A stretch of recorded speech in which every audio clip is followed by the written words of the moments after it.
Good evening. Thank you, members of the council, to our department and division directors, and to other city employees. We have a lot of wonderful people as well from the city and from outside of the city here, and I appreciate all of you being here tonight.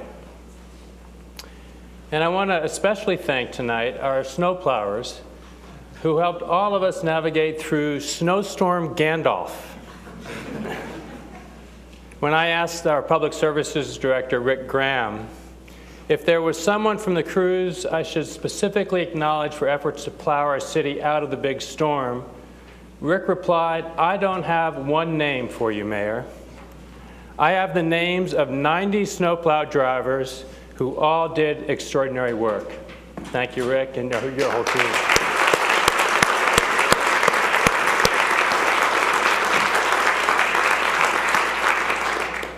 Tonight, in this beautiful historic chamber, I report on the state of our city. I am happy to tell you the state of our city is strong, healthy, and evolving. And I'm thrilled to state that we survived the end of the earth according to the Mayan calendar. Tonight, I will share with you some of the highlights of our city's accomplishments in 2012, and a preview of the exciting new progress you can expect Salt Lake City to make in 2013 and beyond. 2012 was quite a year.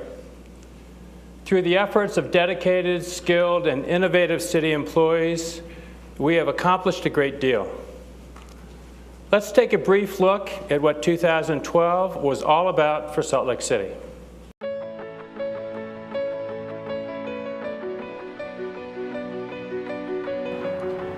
When I hold up the mirror and look at our city, I see a city that wins best in class.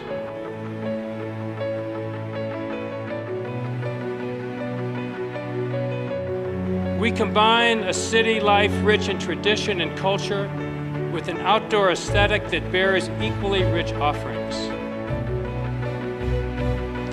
We live in a moment of transformation, locally, nationally, and globally. A time that calls for a community to evaluate our extraordinary assets and focus on how we can use them wisely to sustain ourselves with health and prosperity for our children and future generations.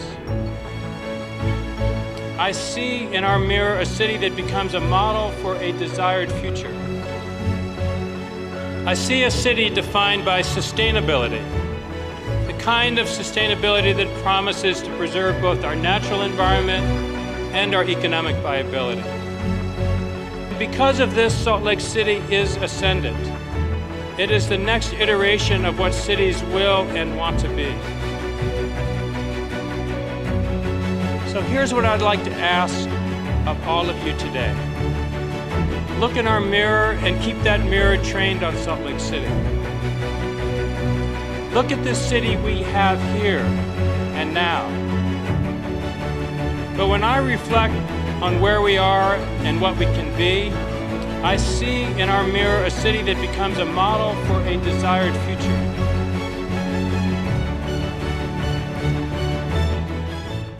You can understand why Elaine Beatty of our Chamber of Commerce refers to this era in Salt Lake City as a great renaissance.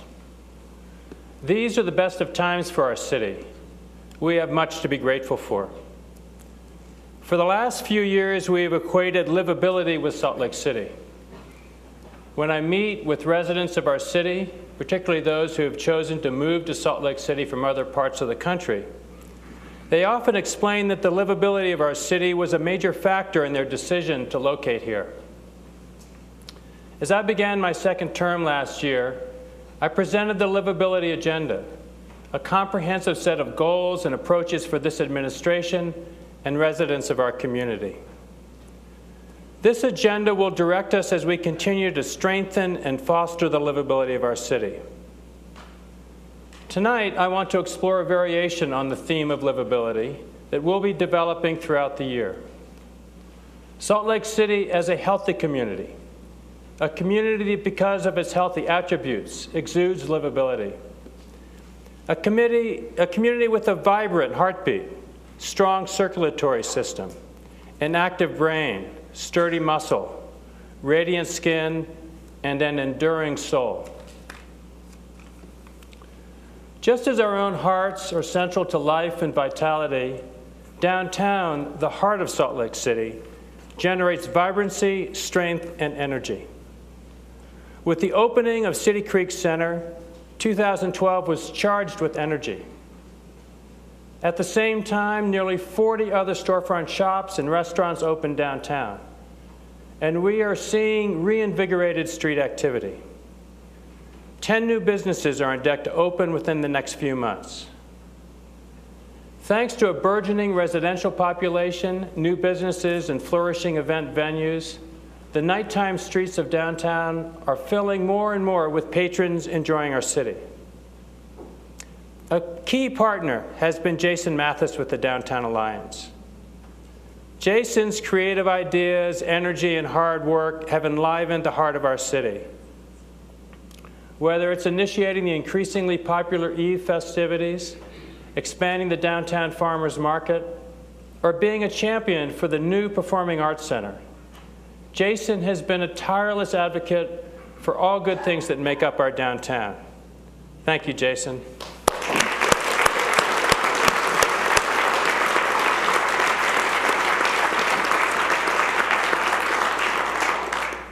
Next month, we will unveil the schematic design for the new Performing Arts Center. With input from public outreach efforts in downtown and throughout the city, world-renowned architects Pelle Clark Pelle and local firm HKS have created a design that will enhance our blossoming city center. Not only will this new downtown public venue contribute to strengthening our cultural and artistic lives, the new Performing Arts Center will also be a major economic driver, activating both Main Street and Regent Street and creating a magnet of activity to draw people from across our state and region to downtown Salt Lake City. This facility will be an attraction for our city and will complement the magnificent City Creek Center. And speaking of City Creek, we particularly thank the LDS Church for its vision, investment, and commitment to high-quality development in the heart of our city. It's paying off for all of us.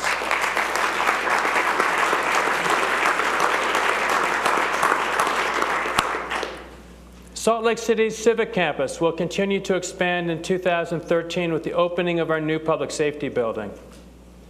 Complementing our 1893 Romanesque castle known as City Hall, and Library Square with its two standout structures, the beautiful main library and the Leonardo.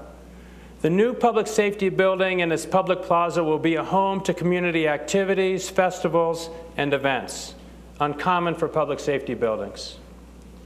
In addition to providing a safe and highly effective workplace for our police and fire departments, the building will be an architectural and engineering feat as the first net zero facility in the nation. Our architects tell me the building is on track to outperform many of the most energy efficient buildings in the country. We look forward to introducing the public to the city's newest civic building this summer. As you can see, the heart of Salt Lake City is healthy and is indeed getting stronger all the time. Like our body's bloodstream, good circulation is essential to a healthy city. Our livability agenda cites ease and mobility as the means to positive connections and a competitive economy. The accomplishments of our regional rail system are renowned across the country and the world, thanks to the vision and effectiveness of Utah Transit Authority. On behalf of our whole city, I express our appreciation to Mike Allegra and his predecessors for rocketing Salt Lake City in the 21st century. Thank you, Michael.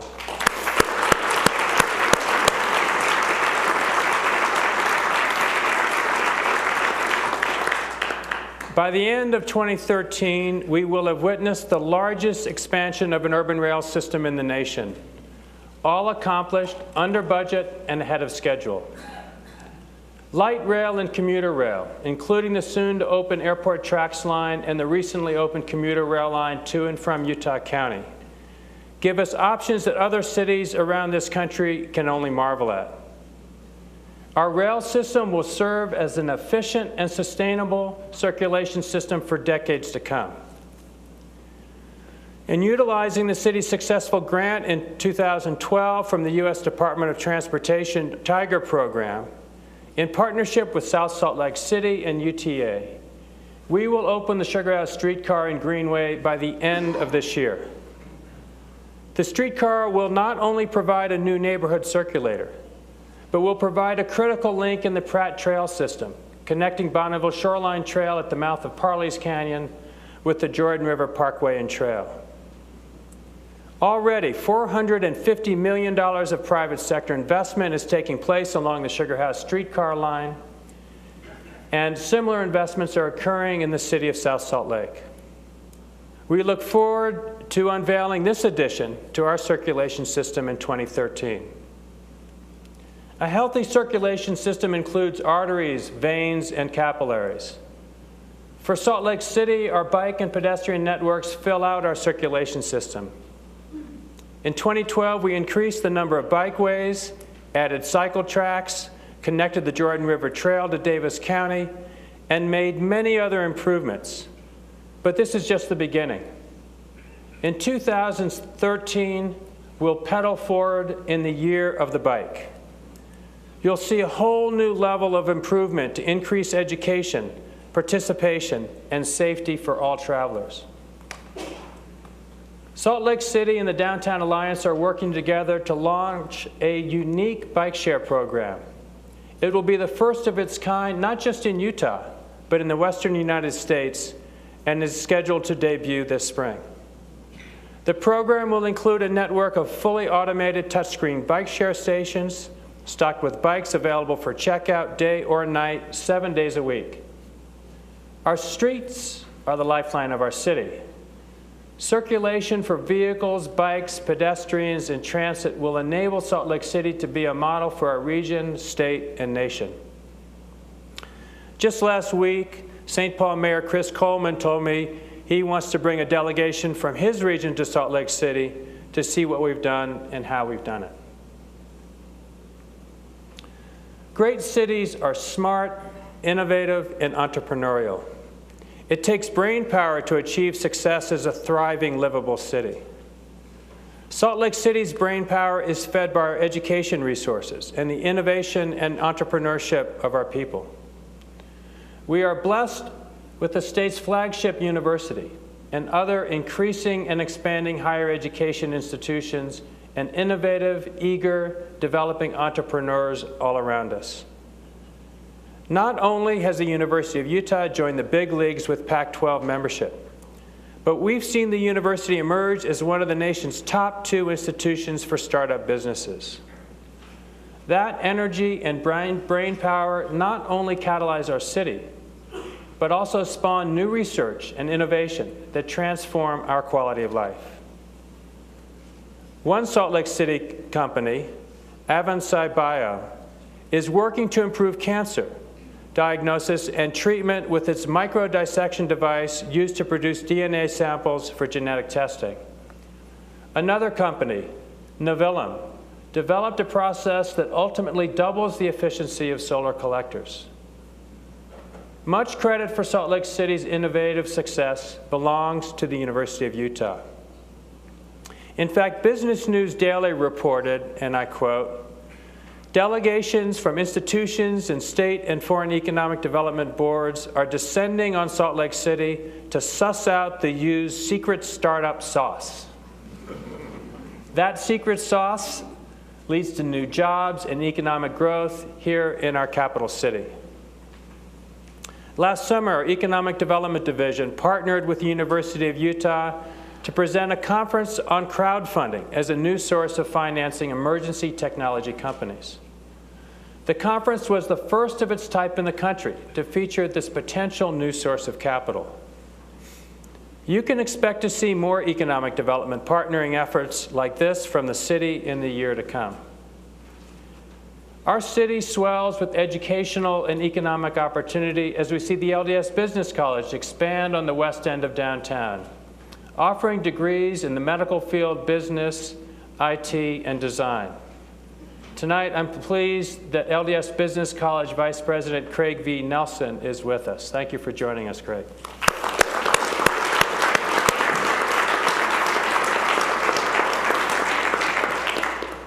Newmont University will soon be opening its doors on Main Street in the historic Tribune building, offering not only innovation labs and classrooms for computer science education, but also 6 floors of on-campus housing for its students.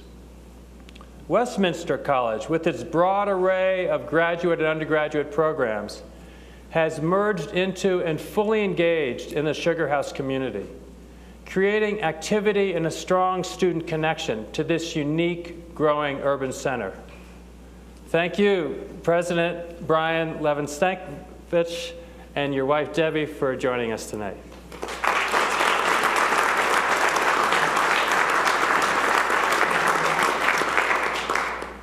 Utah's largest college, Salt Lake Community College, will unveil its Center for New Media at the beautiful South City campus this fall, focusing on innovation in the arts, communication, and the digital world.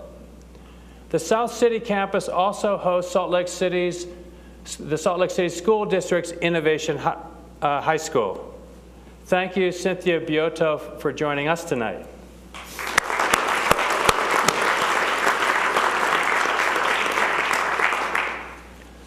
A solid education system is essential to the brain power and to the economic success and livability of our city. We are fortunate to have a far-sighted Salt Lake City School District led by Superintendent Mikkel Weathers, who embraces our city's changing demographics and also recognizes there is much to do to address challenging graduation rates, ensuring that all students are college and career ready. Numerous partnerships help the city support and strengthen educational opportunities for our kids and our community's future. With the Capital City Education Plan, developed by Salt Lake City, the Salt Lake City School District, and the University of Utah, with input from parents, nonprofits, and the business community, we have pioneered a cultivation model that centers around supporting the family and engaging students from birth to career to lifelong learning. We've worked diligently for 5 years to convene partners and play an integral role to improve educational opportunities and outcomes in Salt Lake City. These changing economic times have their challenges. Too many job losses and continued stresses in the housing market have cast shadows on the outlook for individuals and families. But at the same time, opportunities are flourishing for those who focus their education and training in areas of need, especially in our growing technology sector. We have heard and continue to hear from new and expanding Salt Lake City businesses hungry and in search of skilled local talent to help build their success. Many available jobs are being filled by folks from outside our region. For those seeking opportunities, I ask you to be strategic when seeking advancement in your education. The institutions in Salt Lake City are equipped to educate and train Salt Lake City's labor force. Great opportunities are here and await you. Now that we've examined the city's heart, circulation, and its brain, we turn our attention to Salt Lake City's muscle, the people. From the time of our first settlers more than 150 years ago, we have proven to be a strong, enterprising people in Salt Lake City. Today, that is as apparent as ever. Salt Lake City is reaping the rewards of a people that care, are ambitious and hardworking, and look out for each other. Our neighborhoods are rich with engaged residents and businesses. Residents in close proximity to our downtown can fulfill their needs: work, education, shopping, government services, entertainment, and recreation relatively easily. Other neighborhoods are in the process of developing vibrant commercial centers so that many services are available within an easy drive, bike ride, or short walk. And that should be our goal. For generations, Salt Lake City has benefited from our continuing heritage of self-sufficiency and intelligent planning and commitment. Our muscular efforts are paying off big time. Here in Salt Lake City, we realize the responsibility of intelligent planning and commitment not only to our residents, but to our own employees. We have worked to promote the health and wellness of our employees and lower their health costs. With the muscle of our city organization, in partnership with PEHP, we will be opening a new employee health clinic in July. The clinic will employ a primary care physician who will focus on disease management, preventive care, and wellness. City employees and their covered family members will experience ample time with a provider who will help them determine if lifestyle changes are needed to enhance their health and well-being. And 2013 will bring a renewed focus on food policy and local government's role in supporting a healthy, sustainable food system in Salt Lake City. Salt Lake City's Food Policy Task Force, comprised of a diverse group of individuals and organizations, has been flexing its muscle, working toward improving food policy in our city and finding opportunities to expand urban farming, preserve open space, and empower residents to live more sustainably.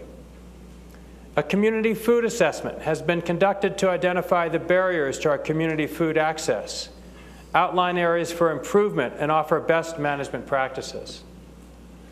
The overarching goal is to develop a sustainable and equitable local food system capable of providing healthy food, food that literally builds the muscles of all city residents. And now, the physical appearance and setting of our city, the skin. Some say beauty is only skin deep. Well, in Salt Lake City, we know that isn't true. The inner body of our city, whether it's our heart, our circulation system, our brain, or our muscle, looks mighty fine. But we should not forget that our sin, our outward appearance and assets, do much to make Salt Lake City special. Our mountain setting is unparalleled for any city in this nation. The soaring peaks jutting 7,000 feet above our valley floor are our treasured surrounding and sustenance. We must protect our watershed, our opportunity for a range of mountain experiences, including solitude, and our many resources. If through poor decisions we lose that natural heritage, we will never forget it. Under my watch, that will not happen.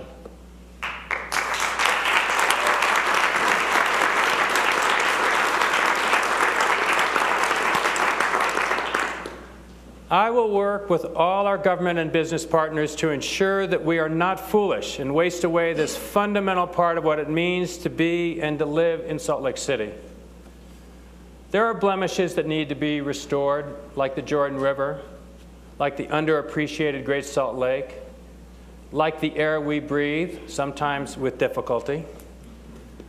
We will continue to advance aggressive measures in transit, bikes, pedestrian access, idle-free initiatives, and clear the air efforts, and work regionally and with other jurisdictions to address shared challenges.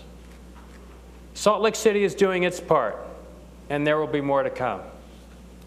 And some folks may wonder why I am against hundreds of billboards and their possible conversions to bright digital structures in Salt Lake City. It is simple. We have a gorgeous natural world bestowed upon us and a magnificent downtown skyline. Billboards unnecessarily degrade that skin. Our scenic visual treasures deserve our attention and effort. Our outside treasures encapsulate the soul of our city, the intangible element that, despite our challenges, keeps us moving forward. That is what has led to the Salt Lake City Renaissance in the midst of this troubling economic era. Why has Salt Lake City benefited while other cities have struggled? Certainly to date, we've had some luck. No Katrina or Sandy or Newtown tragedy. But we've had our oil spills and the Charlie Square shooting. And we will have unexpected calamities to respond to. I hope we don't, but those events are inevitable. In the past few years, we have strengthened our focus on emergency preparedness. For the first time in the city's history, my administration has a team working full-time on emergency preparedness and disaster management. Our emergency management team is doing amazing work behind the scenes to get our community ready. Our whole administration and I are working regularly to be as prepared as possible for the catastrophes we may face. Perhaps the largest disaster we face is one that we see daily, yet struggle to recognize. The crisis of climate change, or global weirding, as Thomas Friedman puts it, is upon us already. It is here, and we are working hard to adapt to, address, and be resilient for the enormous impacts of climate change on our watersheds and urban forests. This creeping crisis deserves our attention as much as any matter before us today. We can address natural challenges and inevitable crises and prepare and work to find solutions because we have a soul, a spirit of caring and cooperation. We see that soul in every arena, and it certainly distinguishes Salt Lake City government from the paralysis and gamesmanship we see in our federal government. While we strenuously debate our different opinions about how to deal with environmental challenges, budgets, and policies in city government, we make decisions together and we move forward. I thank our employees and you, our council, for considering proposals from me. And hopefully I'm listening and supporting many of your ideas as we advance together. This year will be the final year on the council of two of our city's finest, long-standing public servants. After 16 years of service by Council Member Carlton Christensen and 12 years by Council Member Jill Remington Love, the two will not be seeking re-election. These two epitomize the ideals of elected officials in public service. From different parties, they listen and take the best ideas that come from the public and their colleagues on the council. They work towards solutions and don't let their egos or blind ideological game playing get in the way of finding answers and ideas that come from any and every corner. They are civil and respectful in word and deed. I ask you to share appreciation and acclaim for them now.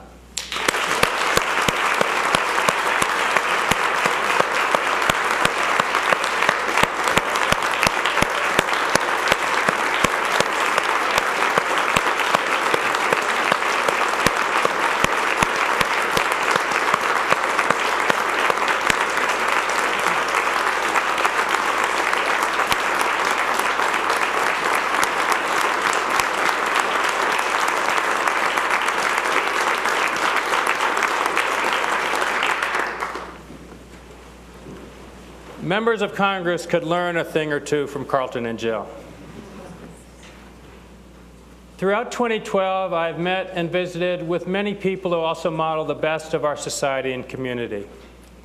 If all of you could experience my job, as I get to interact in so many parts of our city with so many open hearts and great souls who do so much good for their families, their neighbors, and our community every day, you would be as excited and appreciative for the soul of our city as I am. Last year, as I entered my second term, I spoke about ascendant urbanism. Maybe this term is a little esoteric, but it connotes our aspirations for Salt Lake City, a city on the rise in the constellation of great American cities.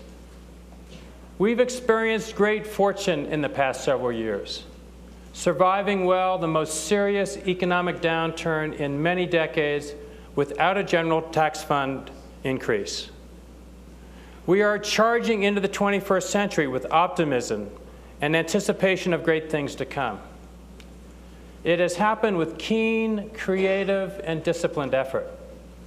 And it has happened because Salt Lake City has been able to work together with public and private sectors, realizing common goals and civility in making decisions. Finally, it has happened with Salt Lake City recognizing its role as a strong and healthy component of our region. New opportunities for regional actions and efficiencies are before us with our favorite son, newly elected County Mayor Ben McAdams. Ben, congratulations.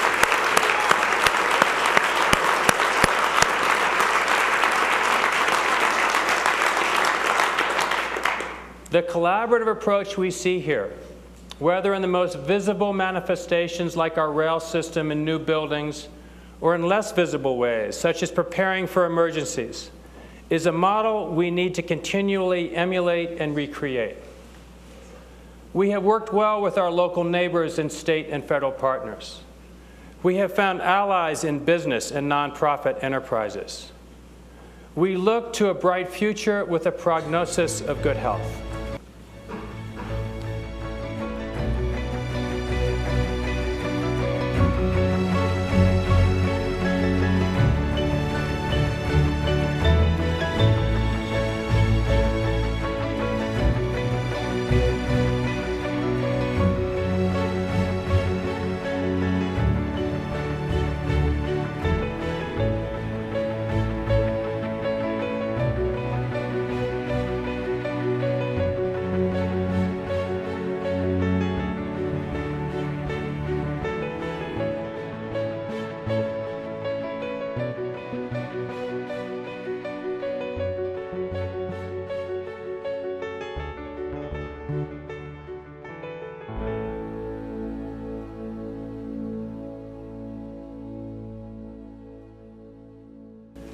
We have much to accomplish, and we will do it together.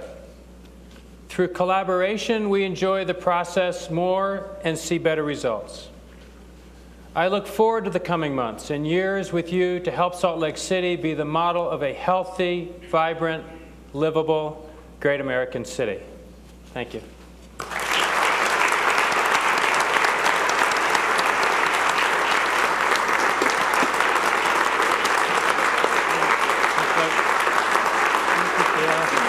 Thank you, Mayor. Congrats. Thank you, Charlie.